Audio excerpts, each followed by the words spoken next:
il a qu'un d'aligner la force extraterrestre. Pratique gnostique et tantrique de sexualité sacrée, par John Lash. L'exploration du gnosticisme peut s'avérer comme l'une des recherches les plus révélatrices de notre époque et c'est certainement, aussi, l'une des plus ardues. Depuis que les gnostiques ont été éradiqués au IVe siècle, la désinformation à leur sujet s'est répandue comme une traînée de poudre. Il n'existe pas de présentation claire et cohérente de la vision gnostique que ce soit dans la matière ténue qui a survécu ou dans les travaux modernes des érudits. Pour ajouter à la confusion, les gnostiques étaient des initiés dans les écoles des mystères et les initiés étaient liés par un vœu de silence concernant de nombreux sujets qu'ils expérimentaient mais, heureusement, pas tous les sujets. Connaissance somatique. Un des sujets les plus délicats des études gnostiques est la problématique des pratiques sexuelles. En avait-il ou n'en avait-il pas? Selon certains commentaires, les gnostiques étaient des ascétiques qui rejetaient le monde comme étant la fabrication d'un pseudo-créateur,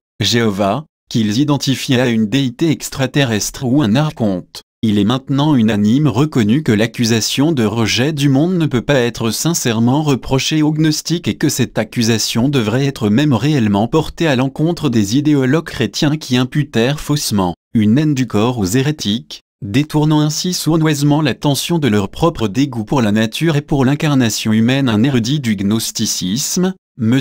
A. Williams, a consacré un ouvrage entier à réfuter et parfois même à inverser la désinformation concernant les gnostiques, leur vision et leurs pratiques. Dans Rethinking Gnosticism, il déclare que, loin de mépriser le corps, il est beaucoup plus probable que les gnostiques croyaient que précisément, on peut trouver dans le corps humain la meilleure trace visible du monde matériel, page 117. La mise en graille de son fait, à partir d'une analyse méticuleuse de références textuelles et d'un examen, ligne par ligne, des écrits polémiques des pères de l'Église contre le gnosticisme, Williams conclut que les clichés familiers au sujet de la haine gnostique du mépris ou de l'hostilité pour le corps faillissent totalement en tant qu'interprétation de ce que ces sources ont généralement à dire au sujet de cette question, page 137. William affirme que les gnostiques étaient profondément engagés dans la guérison d'eux-mêmes et d'autrui et beaucoup plus optimistes quant à ce qui pouvait réellement être réalisé pour transformer l'expérience somatique que leurs opposants.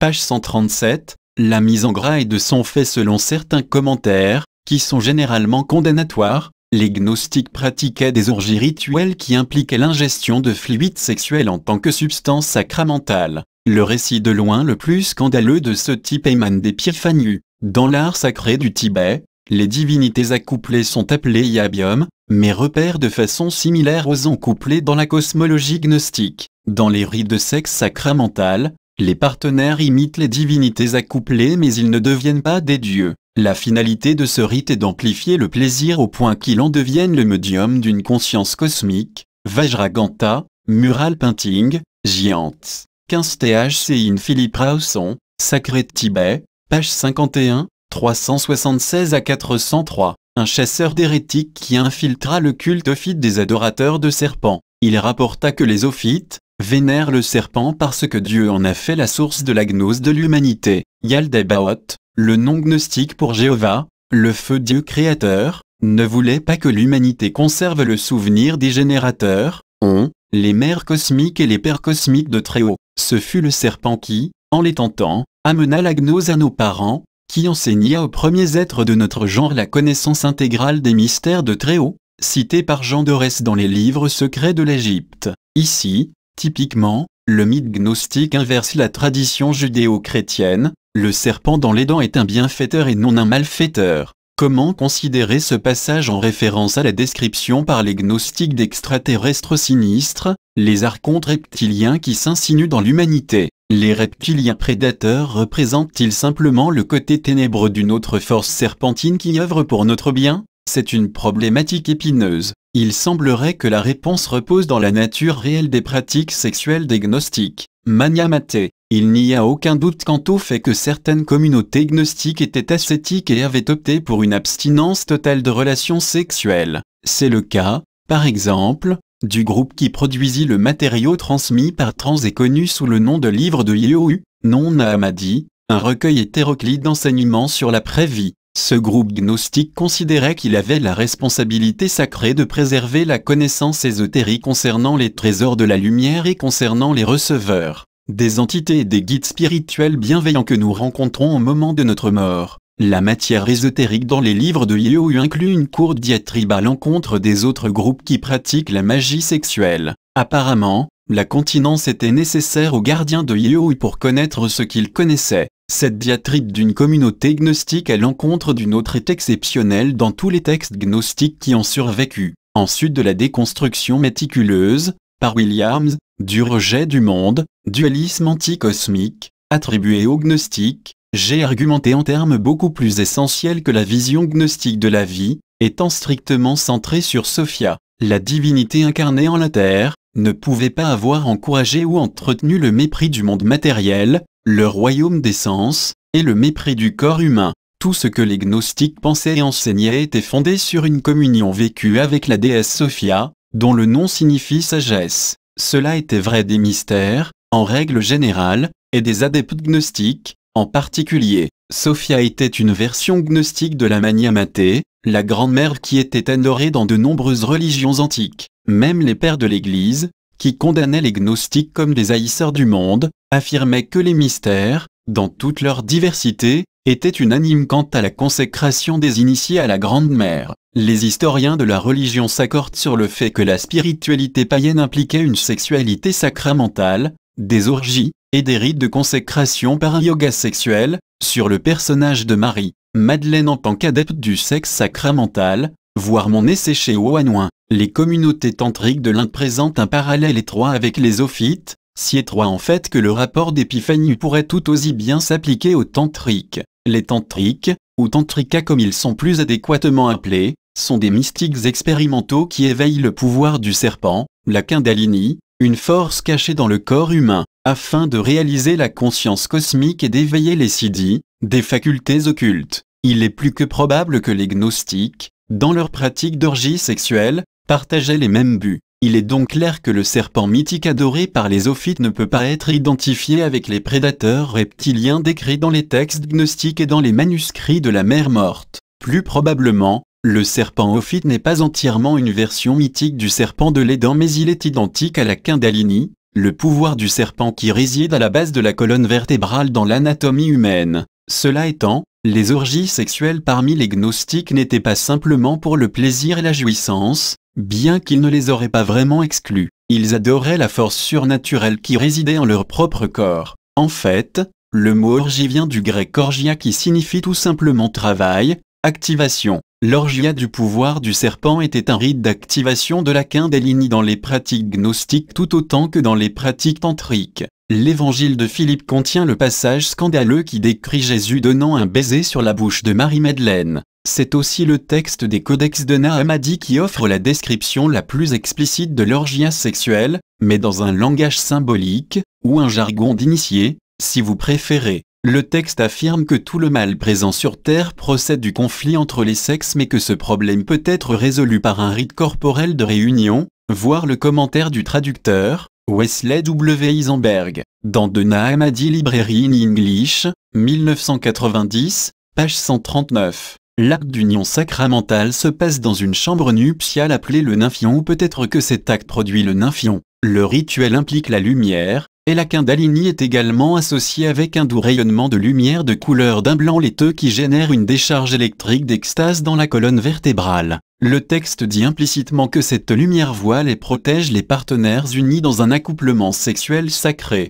Les puissances extraterrestres ne voient pas ceux qui sont vêtus de cette lumière parfaite et elles ne sont donc pas capables de les capturer. Grâce au rite de l'union sacramentale, on est enveloppé par cette lumière. Évangile de Philippe, passage 70. Nymphion était un terme codé pour désigner la cellule de lumière ou l'aura de protection générée par l'union sexuelle. Au sein de la cellule, les initiés surmontent l'influence des archontes qui engendrent l'erreur en notre mental et qui menacent de prendre possession de notre corps, bien qu'il faille ajouter que les gnostiques insistaient sur le fait que la menace d'intrusion au niveau du corps physique est exagérée par les archontes eux-mêmes afin de nous faire croire qu'ils possèdent plus de pouvoir sur nous qu'ils n'en ont réellement. Une telle erreur concerne la résurrection. Ceux qui disent qu'ils mourront avant de s'élever sont dans l'erreur. S'ils ne reçoivent pas la résurrection tout d'abord pendant qu'ils vivent, ils ne recevront rien lorsqu'ils meurent. Évangile de Philippe, passage 72. Cela constitue un enseignement gnostique fondamental, affirmé de telle façon à réfuter les croyances judéo-chrétiennes quant à la survie après la mort, croyances auxquelles s'accrochent précieusement des millions de personnes, de nos jours, mais qui étaient considérées par les gnostiques comme des notions illusoires introduites dans notre mental par la force extraterrestre, les archontes. Cet enseignement transmet également un message clair quant à notre capacité de pénétrer profondément dans les mystères biologiques de la nature, car il stipule que nous pouvons faire l'expérience de la résurrection avant notre mort. Cette affirmation possède, bien sûr, de nombreux corollaires dans les enseignements asiatiques du Tantra. Dans les traditions hindoues et tibétaines, les yogis de très haut niveau sont dits avoir réalisé la régénération intégrale de leur corps et d'être ressuscités. Ainsi, lorsqu'ils meurent, ils ne meurent pas normalement, voire, par exemple, les récits légendaires dans les maîtres de la grande perfection de Tulku-Tondu. Plus on considère le gnosticisme en parallèle au shivaïsme, au tantra hindou, au bouddhisme tantrique et au dzogchen, plus il semble probable que certains gnostiques étaient des mahasiddhis, des yogis de très haut niveau, en raison de leur maîtrise du pouvoir du serpent. La technique d'illumination psychosomatique, par l'éveil de la Kundalini, n'était pas spécifique au gnosticisme mais elle était, du moins, au cœur de ces pratiques. Dans Shiva et Dionysos, Alain Danielou présente des parallèles étroits entre les cultes grecs de l'extase dédiés à Dionysos et des cultes indigènes dravidiens de Shiva au sud de l'Inde. Citant le récit du témoignage direct d'Épiphanius sur les orgies sexuelles, Danielou remarque que les enseignements gnostiques sur la magie sexuelle sont très proches de la notion de shivaïsme, page 223. De la même manière, Sir John Woodruff, le grand exposant du tantra hindou en Occident, compare directement le culte gnostique de la mania matée à l'adoration tantrique de la Devi Shakti, la mère pouvoir. Il dit que dans les anciens mystères, tout comme dans les cultes tantriques de l'Inde, la finalité des rites sexuels était d'éveiller les forces divines dans le corps, une ancienne caractéristique de cette foi,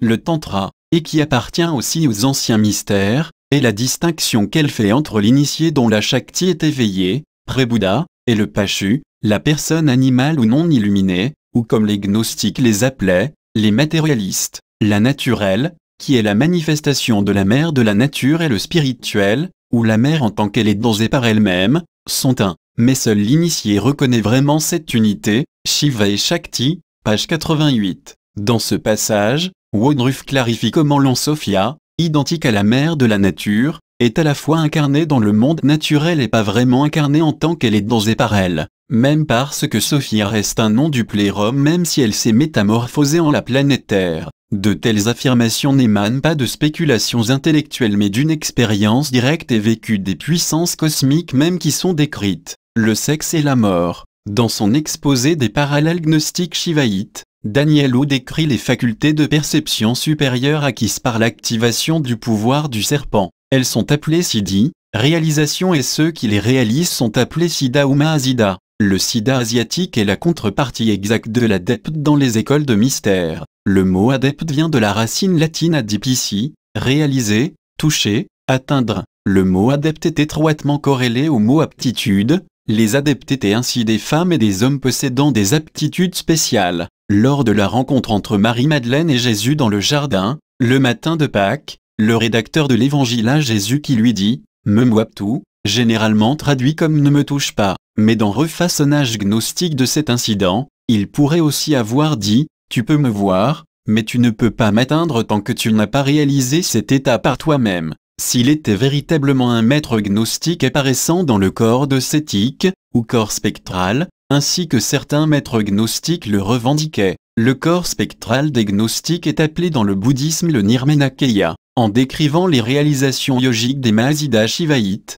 Danielou cite un texte tantrique, le Sankhyakarika, le yogi qui a atteint les siddhis acquiert ainsi des pouvoirs similaires à ceux des dieux. Ce sont essentiellement le pouvoir de la vision et le pouvoir de la connaissance, c'est-à-dire l'omniscience, ainsi que des siddhis subsidiaires, Kriya Shakti, qui sont au nombre de 9, page 94-95. Parmi les siddhis déclinés, se trouve la faculté de percevoir au niveau microscopique ou moléculaire, la faculté de se téléporter et la faculté de lire le mental d'autrui. Les adeptes des mystères ne pouvaient que développer ces facultés et les appliquer dans leur travail d'enseignement et d'apprentissage avec les néophytes. En raison de leur expertise spécialisée au sujet de l'intrusion des archontes, il est probable que les gnostiques ne pouvaient que développer les facultés requises non seulement pour détecter la force extraterrestre mais aussi pour lui résister, pour empêcher les pirates archontiques de capturer le corps. Ibidem Williams, page 137, ils ne pouvaient que développer tout un arsenal de tactiques défensives et immunologiques.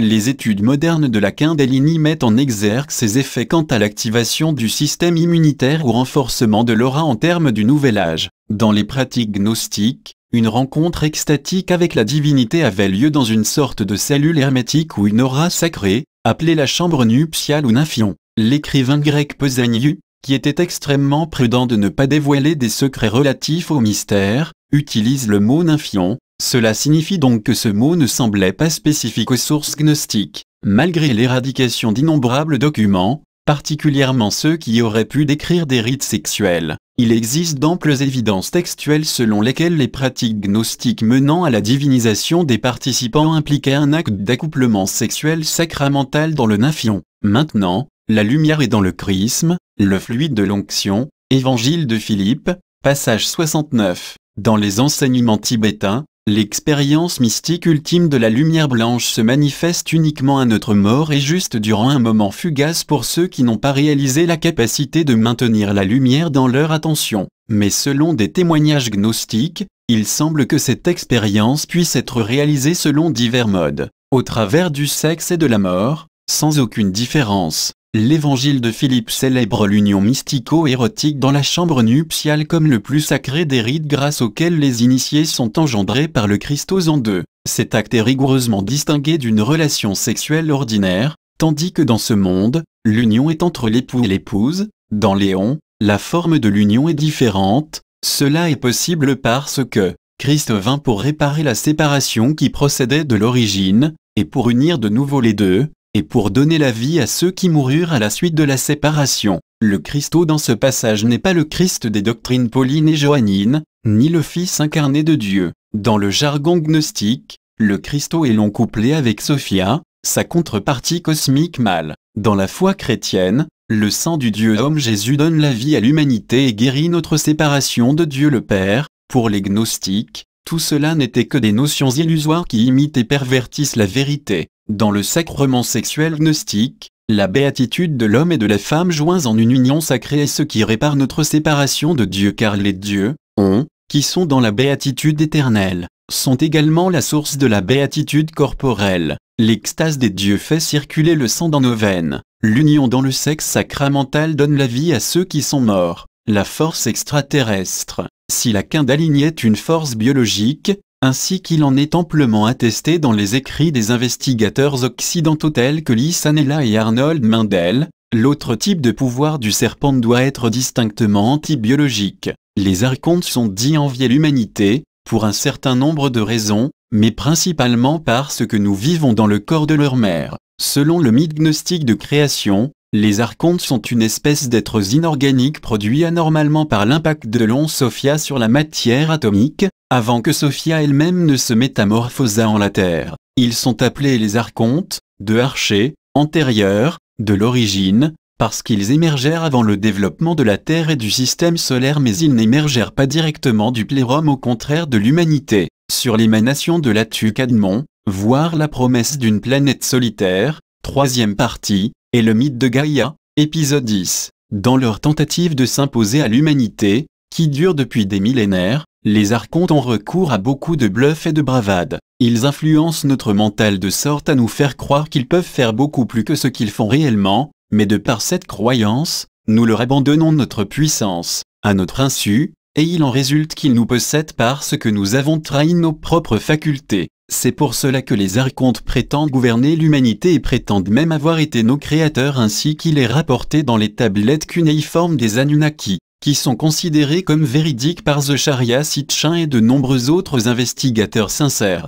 Les manuscrits de la mer morte, découverts en 1947, au moment même où les codex de Nag Hammadi furent initialement reconnus comme des documents gnostiques rares, contiennent des récits explicites de menaces directes proférées par les reptiliens. Ainsi, dans le testament d'Enram, je vis des guetteurs dans ma vision, la vision de rêve. 2 d'entre eux se battaient pour moi, disant, et tenant une grande discussion à mon sujet. Je leur demandai, qui êtes-vous pour revendiquer du pouvoir sur moi? Ils me répondirent, nous avons le pouvoir de gouverner sur l'humanité. Et ils me dirent, lequel d'entre nous te possédera point? Je levai les yeux et je regardai l'un d'entre eux directement. Son apparence était mortellement terrifiante et sa peau était multicolore avec des écailles sombres et brillantes. 4Q 542, note. Les guetteurs sont toujours identifiés avec les Anunnaki dans les spéculations modernes sur les ovnis. Comme je l'ai expliqué par ailleurs sur ce site, un groupe gnostique qui s'appelait les Archontiques s'était installé au sud de Qumran sur la mer Morte. Doués de facultés de perception paranormale, telles que la vision éloignée, les initiés gnostiques qui avaient rencontré et repoussé les archontes, observaient la présence persistante des reptiliens au sein du culte de la mer Morte des Adrikim. La première apocalypse de Jacques, NHL, v. 3, qui contient des descriptions de rencontres directes avec les extraterrestres reptiliens, avertit que de nombreux archontes demeurent en Jérusalem. Mais l'instructeur gnostique ajoute, et c'est une intuition cruciale, caractéristique de la connaissance hautement nuancée des adeptes des écoles de mystère, ces puissances ne sont pas tournées contre toi spécifiquement, elles sont tournées les unes contre les autres. Passage 27. Cette ligne non seulement corrobore les scénarios contemporains qui décrivent des conflits entre les extraterrestres qui sont parmi nous, mais elle indique aussi que leurs puissances sont plus engagées pour se batailler entre eux plutôt que de nous subjuguer. Néanmoins, ils nous ont subjugués, dans un certain sens.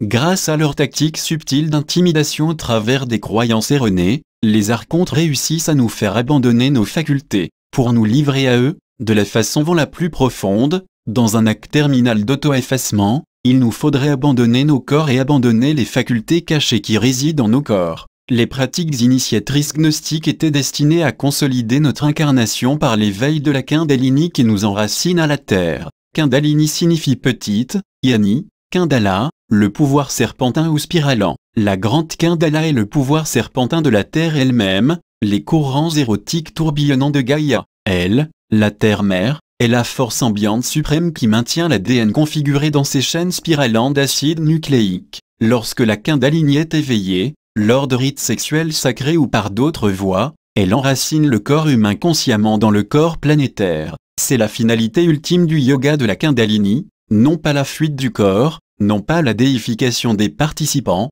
mais l'enracinement dans Gaïa, la divinité de la nature. Dans le Nymphion, les gnostiques baignaient dans une luminosité extatique qu'ils estimaient rayonner de la divinité, le plérum des ondes, au travers de l'Ansophia qui est incarné en la terre. L'absorption de ces émanations effectue une guérison sexuelle et répare la rupture entre les sexes, la division des genres, qui se manifesta à haut niveau cosmologique lorsque Sophia réalisa son plongeon, en déchirant la matrice de l'entrepôt. Le cosmos est guéri au travers de ce qui a été le plus profondément blessé, la sexualité humaine. Sophia, agissant en l'absence d'un consort, plongea du plérum, mais c'est aussi Sophia, maintenant enracinée en terre, qui reconnecte l'humanité à la source cosmique. La forme de connexion la plus directe et la plus dynamique fut réalisée dans le flux extatique de la Kundalini durant l'orgia sacrée. Ces rites étaient pratiqués pour protéger le cercle d'adeptes, la cellule gnostique de 16 mystés, illustrée ci-dessus, des clowneries officieuses des archontes. La haute immunité archontique est peut-être ce dont avons besoin de nos jours, alors que nous sommes confrontés aux ravages de la Shiva et sur la planète, pour ne pas mentionner les mœurs sexuelles qui tombent en ruine. Avec une naïveté inhabituelle, Tobias Shurton affirme que les gnostiques pensaient que la relation sexuelle est bonne pour votre développement spirituel, de Gnostique, page 59. Car c'est par un baiser que les cœurs parfaits, les adeptes, conçoivent et donnent naissance. C'est pour cette raison que nous nous embrassons les uns les autres. Nous recevons une conception de notre humanité de la grâce que nous trouvons en chacun de nous. L'amour spirituel est tout vin et parfum. Évangile de Philippe. Dans la version gnostique de la chute du paradis, il n'existe pas de péché de la part de nos parents ancestraux. Ce n'est pas l'humanité qui chute, c'est Sophia, la déesse de la sagesse. Le serpent dans les dents est la Kundalini, un allié sublime pour l'humanité, et pas un tentateur. Dans certains textes gnostiques, le pouvoir du serpent est appelé l'instructeur. Yves, la représentative ancestrale de l'espèce humaine, acquiert du serpent allié la connaissance secrète pour les mystères. C'était le serpent, qui en tentant Yves, a conféré la gnose à nos parents. John Lash 5 mars 2004. Flandre. Traduction de Dominique Guillet. Téléchargez l'essai avec les illustrations. Le Nirmakaya, le corps créé ou corps de transformation, représente le Bouddha fonctionnant au niveau humain, historique et donc sujet à la naissance, la vieillesse et la mort.